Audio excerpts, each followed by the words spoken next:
Jai Hind all. I am Amar Raghav.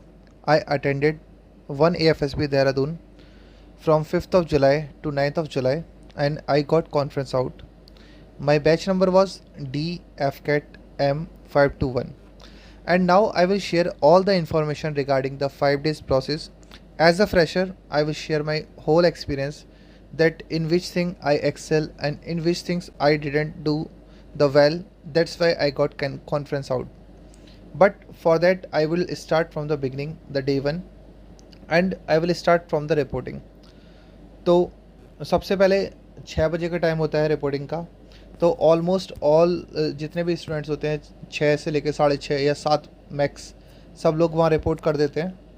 वहाँ पे सबसे पहले जब गेट से अंदर जाओगे 3 चीज़ चेक होती हैं। एक COVID negative report within 72 hours, then you have to carry a valid ID photo card, then you have to carry the AFCAT admit card और in the call up letter. तो ये चीज़ें आपकी सबसे पहले चेक होंगी वहाँ पे। उसके बाद आपको अंदर बिठा दिया जाएगा, वहाँ चेयर्स होते हैं काफ़ी सारी पड़े होंगी। तो वहाँ पे एज फ्रेशर्स को अलग बिठाया जाता है, रिपीटर्स को अलग, और स्क्रीन आउट्स एंड रिपीटर्स एक साथ और फ्रेशर लोग अलग बैठते हैं। फिर आपको ब्रेकफास्ट दिया जाएगा। तो after doing the breakfast they will give you the chest number, and this will also provide in the different batches. Like if you are a fresher, then the whole batch of fresher will be given the chest numbers, starting from chest number 1. Then after fresher, then screen outs, then the repeaters will be given the chest numbers. तो हम लोगों ने 232 लोगों ने report किया था वहाँ पे, जिसमें से 61 फ्रेशर थे, 136 रिपीटर्स थे एंड 35 स्क्रीन आउट्स थे। और जो टोटल स्क्रीन इन हुए वो 54 थे, जिसमें 16 fresher, 6 screen out and 32 repeaters. And जो टोटल रिकमेंडेशन हुआ वो 7 लोगों का हुआ, जो काफ़ी अच्छा नंबर था, जिसमें 2 fresher and 5 repeaters got recommended on 9th of July. Now I will tell you about the OAR and the PPDT and what was the process followed. जब ओ मिलता है तो जो सर होंगे वहाँ पे GTO सर, वो आपको पूरा ब्रीफ करेंगे, एक एक चीज़ बताएंगे किस तरह से आपको क्वेश्चन मार्क करना है और किस तरह से आंसर लिखना है। तो आपको सबसे पहले एक प्रैक्टिस सेट मिलेगा जिसमें 5 क्वेश्चंस होंगे और आपको आंसर शीट भी मिलेगी। आंसर शीट में ABCD सब लिखी हुई थी, तो उसकी टेंशन नहीं लेना ज़्यादा। पूरे ABCD की मार्किंग थी, तो जो भी रीजनिंग में ये वाले क्वेश्चन आते हैं ABCD वाले, you can all easily do that from the help of that ABCD। तो 5 क्वेश्चन उन्होंने प्रैक्टिस सेट कराए, उसमें पूरा इंस्ट्रक्शन दिया कैसे आंसर मार्क करना है। तो आपको प्रोसेस समझ आ जाएगा, अच्छा इस तरह से मेरे को करना है। फिर जो हमें बुकलेट मिली उसका नंबर था 74 एंड 75।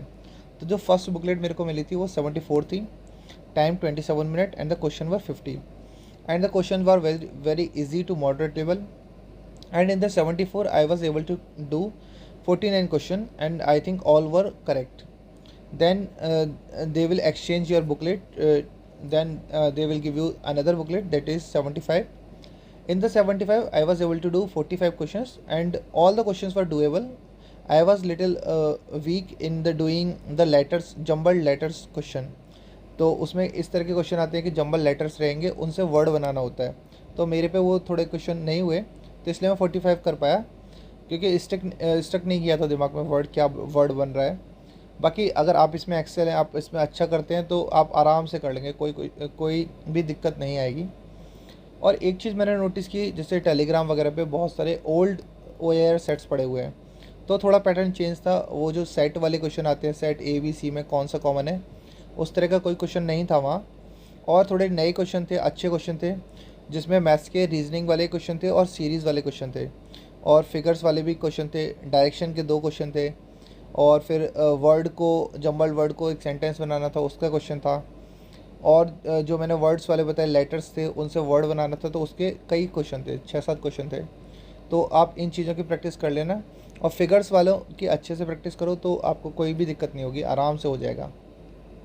तो यहाँ तक OAR का पार्ट था। OAR में कोई सिली मिस्टेक मत करना और अपना कॉन्फिडेंस रखना, तो आराम से हो जाएगा। फिर उसके बाद आता है हमारा PPDT के लिए उन्होंने हमको ले गए, उनका कॉन्फ्रेंस रूम है, वहीं पे सेक टेस्ट भी होता है, तो वहाँ बिठाया।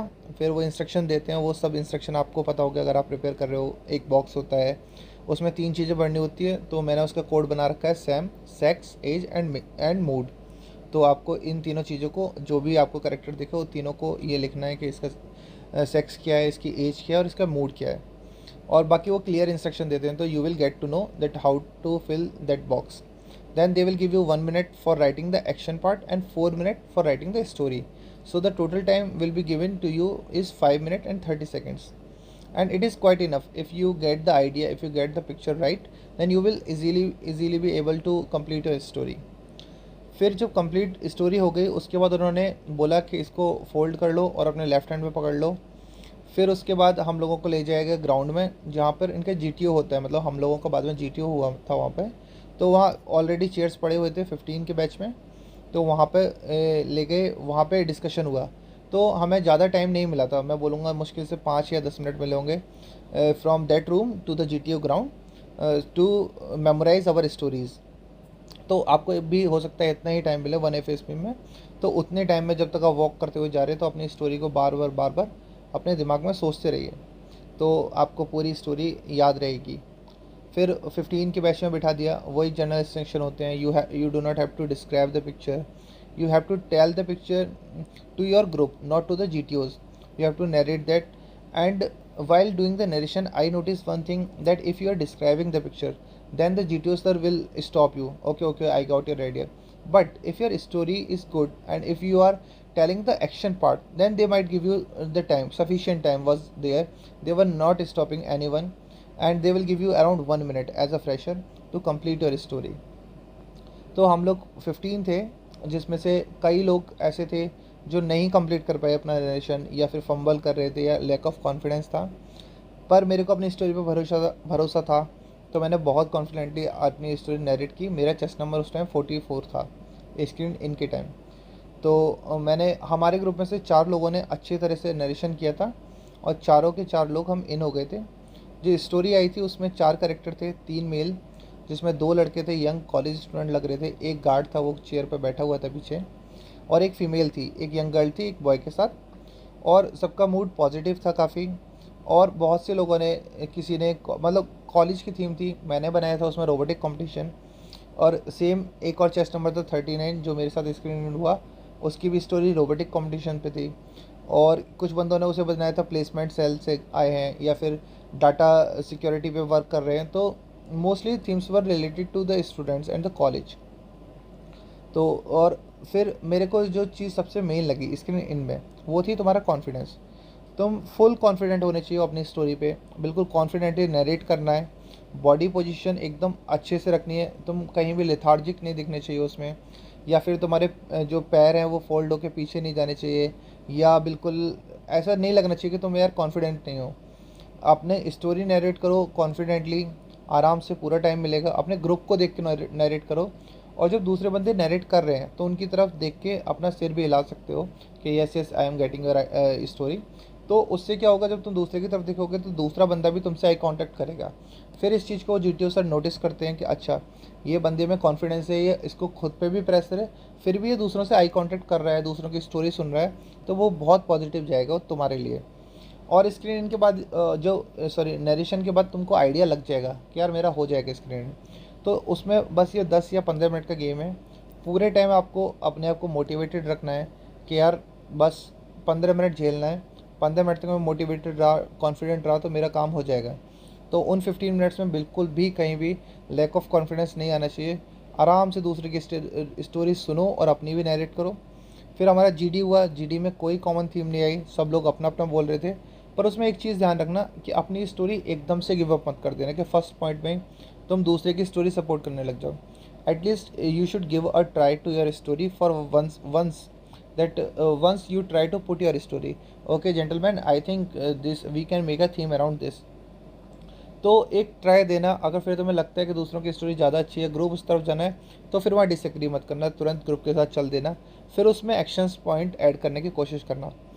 तो मेरे ग्रुप में हुआ था कि कई लोग बोल रहे थे कि हेल्थ केयर पे बना सकते हैं, कुछ ने बोला कॉलेज बना सकते हैं, मैं खुद कॉलेज बोल रहा था, कुछ ने बोला टेक्नोलॉजी से रिलेटेड बना सकते हैं। तो I try to sum up that we can make a theme around health care for the vaccination.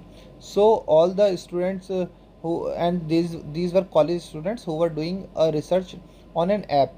तो मैंने इस तरह से तीनों कॉन्सेप्ट को या तीनों थीम्स को कंबाइन करने की कोशिश की, पर फिर हमारा जीडी सर ने स्टॉप बोल दिया। फिर एक बंदे को हमने वो कॉमन स्टोरी देने के लिए नॉमिनेट किया और उस बंदे ने अपनी स्टोरी पूरी कॉमन नरेशन में दी, फिर भी उसका स्क्रीनिंग हो गया। तो ऐसा चांस अगर तुम्हारे पास भी पड़ता है या तुमसे ऐसी गलती हो जाए, वैसे बेस्ट रहेगा कि तुम पूरे ग्रुप की दो, पर अगर तुम्हें लगता है कि अगर तुमने खुद की दे दी तब भी कॉन्फिडेंस रखना, तुम्हारा स्क्रीनिंग हो सकता है।